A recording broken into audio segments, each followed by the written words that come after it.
Well, obviously, we're looking forward to this trip. It's something that, when you can mix business with pleasure, it'd be exciting for the guys. They're in very good shape at this point in the season.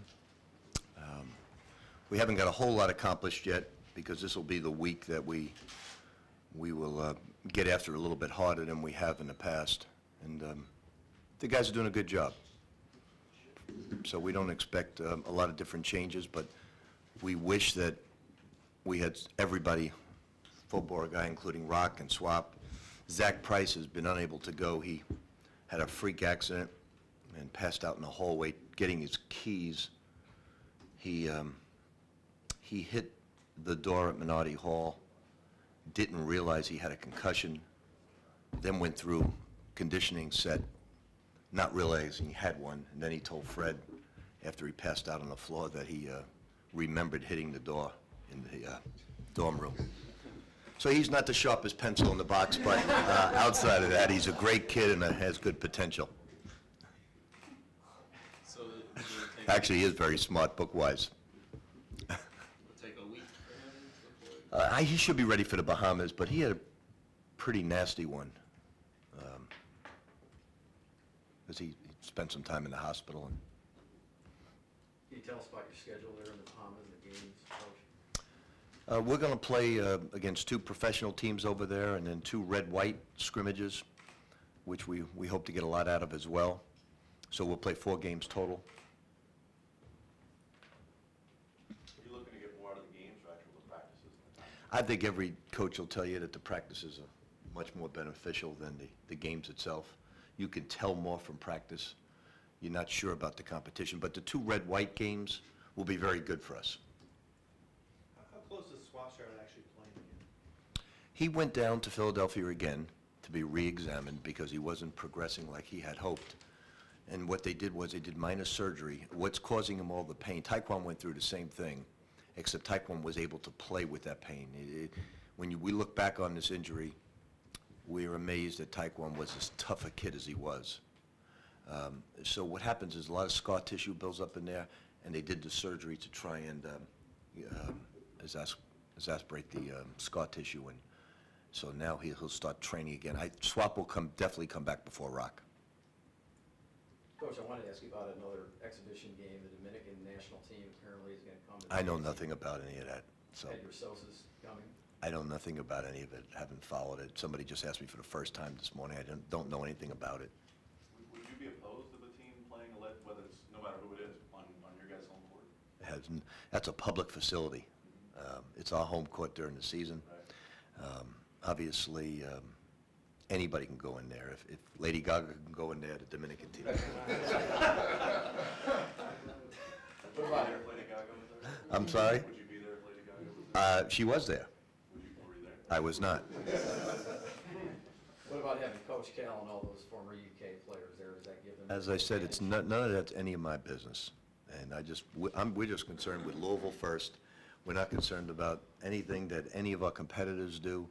We don't pay any attention to our competitors except when it's time to play them. And I really mean that sincerely. It's no different than Villanova or West Virginia or anybody else. It's a free country. And the KFC, the last time I checked, was part of this country.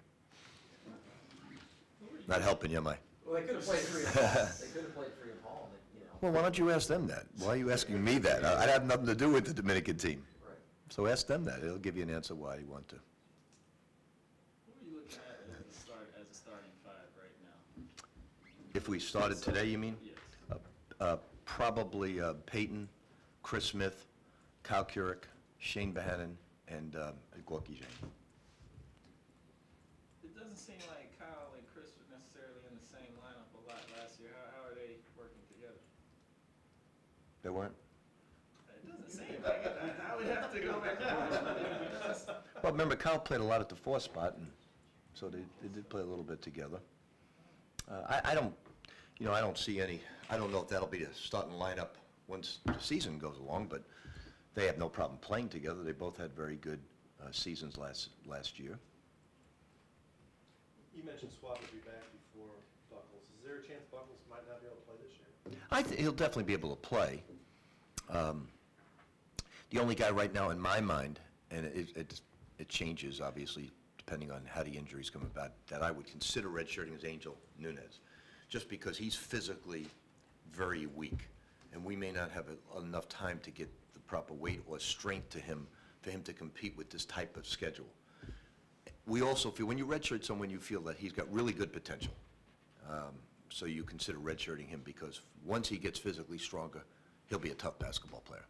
So he's right now very weak physically, probably has never lifted weights in his life, very similar to Francisco. Francisco never, and you know, he idolizes Francisco. It almost looks like he watched as a child tapes of Francisco on TV and sort of emulate his shot, the way he plays.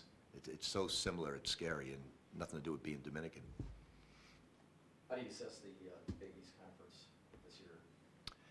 Again, I don't know. The coaches vote, but we all know it's very difficult in a league this size. I always base it on, you know, how many players back, how much experience they have, and are they in the junior, senior class. So obviously teams like Cincinnati and Connecticut has enough back from a national championship team, and Syracuse and Pittsburgh.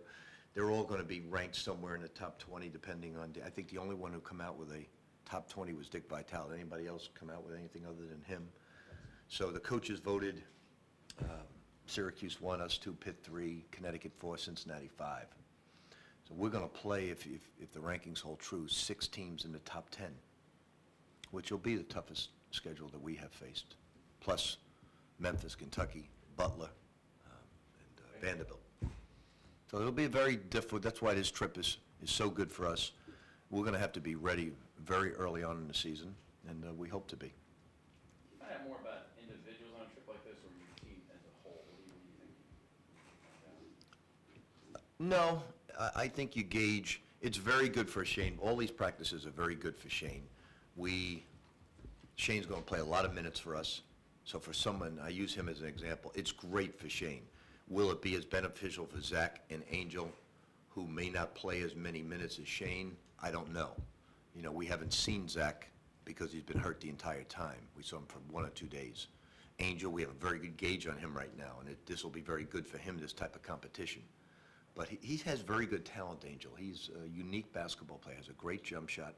He's just physically weak, and that's something that you much rather have a guy with a great jump shot who's weak than a guy who's strong with a bad jump shot. Coach, last year, a lot of the talk in the locker room was about that locker room was different than the one year before. That those guys in there, the camaraderie, the chemistry, whatever, was different than what they had seen in a couple of years past. Is that one of the effects that you may be trying to get by going to the Bahamas? Is these guys knowing each other, taking the trip? I mean, is that Sometimes that's overrated. For instance, it was the finest locker room I've seen in 10 years.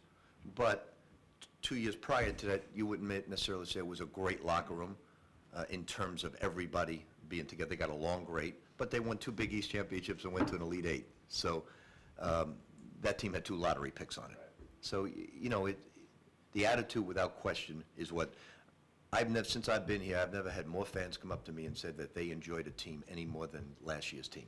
Great comebacks. I think it was the first year of the KFC Yum Center. That added to the equation. But everybody could see that the players really got along great. So with that in mind, now if we can create more talent and keep that great attitude, then you have something special. With Richard and King and Kevin out there, what has the summer been like with the new assistant coaches out on the circuit? Well, I'm hoping that this is one of the best staffs that we put together. We tried to really look at it to bring the West Coast into our recruiting. Kevin has great experience. Today, handling transcripts and evaluating transcripts are crucial. It's like evaluating players, and Kevin's great at that. Marvin Menzies was terrific at that, understanding, as you put it together, what players need, what they don't need. And he's great at that. So Kevin is because he's been at that prep school level for so long and has handled transcripts so long that he knows how to read a transcript better than anybody around here.